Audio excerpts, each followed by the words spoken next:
अभी आपने जो कोचिंग टेक्निक्स वगैरह सीखी हैं प्रोग्राम में फैकल्टी से, अपने जो पूरा जो कंटेंट जो हमारा इतना रोबस्ट कंटेंट उससे सीखे, अब आप क्या परिवर्तन देख रही हैं आप अपने अपने क्लाइंट्स में जब आप इसको इस्तेमाल कर रही हैं? एज अ डॉक्टर पहले मैं उनको डायग्नोज करके ट्रीटमेंट देना यही पता था मुझे कि उनको ट्रीटमेंट देना होता है, ये मेडिसिन लिख के दो या ये करो, जैसे हम उनको ठीक करना है ऐसे बोलते थे हम। Nowadays, I'm changing my consultation way after doing this wellness coaching course कि उनसे ही हम बहुत सारी इंफॉर्मेशन उनसे निकल पाती है और वो खुद हमें not diagnosis we can say, but the root cause of problem and how we can treat their problem, वो हमें क्लाइंट से ही पता चलता है और बहुत इजीली उस पे हम काम कर सकते हैं और बहुत इजी वे से उनको रिजल्ट के या उनका जो टारगेट रहता है उसको हम अचीव कर पा रहे हैं। नहीं, बहुत अच्छी बात बताई आपने कि आप पहले जैसे कह रहे थे कि आपने डायग्नोज किया, प्रिस्क्राइब किया, एक ट्रीटमेंट प्रोटोकॉल एक तो बताया, पर कई बार लोग ट्रीटमेंट प्रोटोकॉल को भी फॉलो नहीं करते हैं।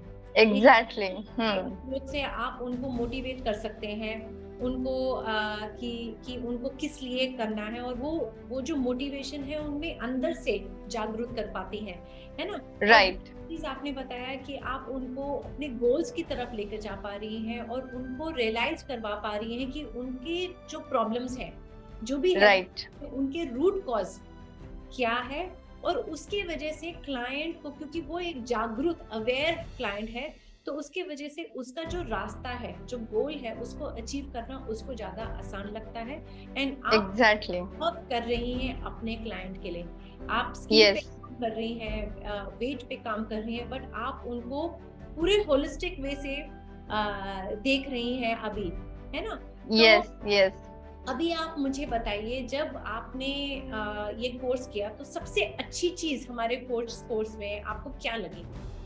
कोर्सेज जो टाइम पे दिया था उस टाइम पे रहते थे कोर्सेज पूरे, कोई मिस आउट नहीं हुआ या कोई पोस्टपोन नहीं करता था, उस टाइम पे प्रॉपरली होते थे। And the way of teaching is very easy, anyone can understand it.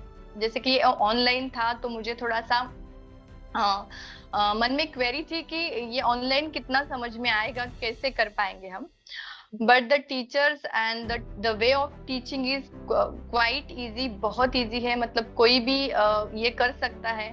मैं तो मेडिकल फील्ड से हूँ, फिर भी मुझे समझ में आया, बट जो भी नॉन मेडिको थे उसमें मेरे टीम में, वो भी काफी अच्छी तरह से समझ पा रहे थे इसको। ये बहुत अच्छी चीज बताई। ये जरूरी नहीं है कि हमें एक साइंस या मेडिकल बैकग्राउंड से होने की जरूरत है कि हम एक कोच बने। ये प्रोग्राम इस तरह से डिजाइन किया जा रहा है कि कोई भी इसको कर सकता है, होम मेकर से लेके कोई जो करियर चेंज कर रहा है। Yes, exactly. हमारे पास काफी लोग, आपने अपने क्लास में ही देखा होगा, काफी डाइवर्स आते हैं, इंजीनियर्स भी दिखते हैं हमें, लॉयर्स भी दिखते हैं, कंपनी के ओनर्स भी दिखते हैं, हर तरह के लोग दिखते हैं। और जब सब लोग साथ में आते हैं तो उनके लिए वो प्रोग्राम उतना ही मुश्किल, उतना ही आसान एक तरह सा है। राइट। और आपको ये फैकल्टी, आपको लाइव क्लास में, जब आपकी लाइव क्लास होती है फैकल्टी के साथ में, तो उसमें क्या पसंद आया आपको? उसमें एक तो हमें प्रैक्टिकली वो चीजें करने को मिलती है, एंड बहुत सारे जो कंफ्यूजन है उसमें वो क्लियर हो जाते हैं, क्योंकि वो प्रैक्टिकली हम कर लेते हैं, डेमो कर लेते हैं।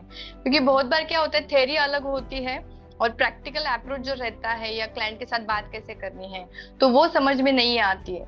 जब हम प्रैक्टिकली डेमो देते हैं, जब ऑनलाइन सेशन चलता है, जब हम खुद एक दूसरे को कोचिंग करते हैं, तो बहुत सारी चीजें क्लियर हो जाती है कि अरे इस तरह से सवाल पूछने या इस तरह से क्लाइंट को काउंसिल करना है।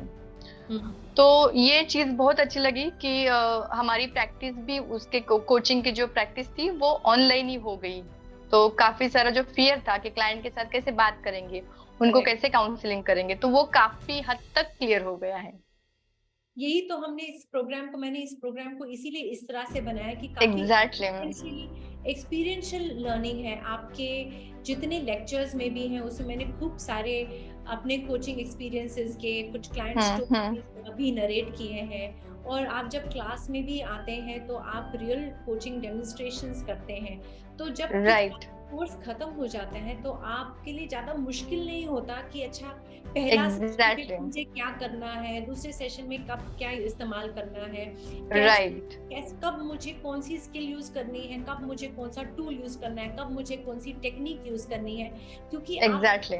पढ़ते नहीं है बट आप इसको एक्चुअली करते हैं। और पढ़ राइट। के मेरा ये कहना है कि पढ़ के कोई भी हेल्थ एंड वेलनेस कोच नहीं बन सकता।